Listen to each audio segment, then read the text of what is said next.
મિત્રો, પ્રદૂષણના કારણે ભારત અને સાઉથ આફ્રિકા વચ્ચેની ચોથી T20I મેચ રદ થઈ છે.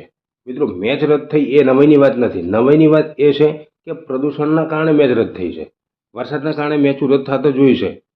જો ભારતમાં વરસાદ હોય તો મેચ રદ થઈ જાય છે. શ્રીલંકામાં પણ એવું જ હોય છે, વરસાદના કારણે મેચ રદ થાય છે. ઇંગ્લેન્ડમાં પણ એવું જ હોય છે કે વરસાદના કારણે મેચો રદ થતી હોય છે. ન્યૂઝીલેન્ડમાં સૂરજ આથમે ત્યારે મેચો બંધ હોય છે, કારણ કે એના કિરણો સીધા ખેલાડીઓના ચહેરા પર આવે છે. એના કારણે રમવામાં તકલીફ પડતી હોય છે. એટલે જ્યાં સુધી સૂરજ ના આથમી જાય ત્યાં સુધી મેચ બંધ રાખવામાં આવે છે. હમણાં આયર્લેન્ડ અને બાંગ્લાદેશ રમતું હતું, એમાં ભૂકંપ આવ્યો, એના કારણે મેચ કેન્સલ કરવામાં આવી હતી. અને આવા કારણોસર મેચ રદ થતી હોય છે. જેમ કે પાકિસ્તાનમાં આતંકવાદી હુમલો કરે તો મેચ રદ થઈ જાય. ગજબ બેઇજ્જતી હે. બેઇજ્જતીની વાત જ નથી, કારણ કે બોમ્બ ફૂટવો પાકિસ્તાન માટે નોર્મલ વાત છે. ये बड़ी अच्छी बात कही आप. તો વાત કરીએ સંજુની.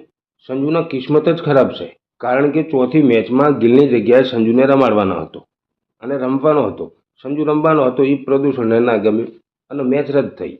એટલે સંજુનો કિસ્મત બહુ જ ખરાબ છે. એના કિસ્મત પણ એનો સાથ નથી આપતા. વાત કરીએ ગિલની.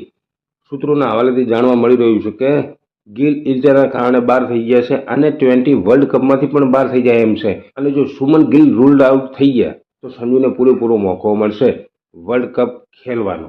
પણ એની પહેલાં ન્યૂઝીલેન્ડ સામે 5 મેચોની સિરીઝ છે અને એક સાઉથ આફ્રિકા વચ્ચે 19 તારીખે.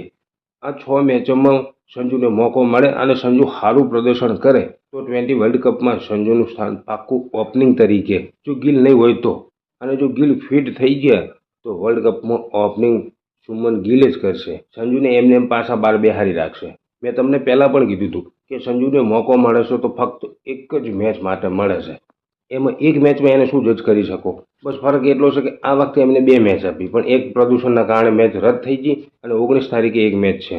એમાં સંજુ શું કરે છે જોઈએ.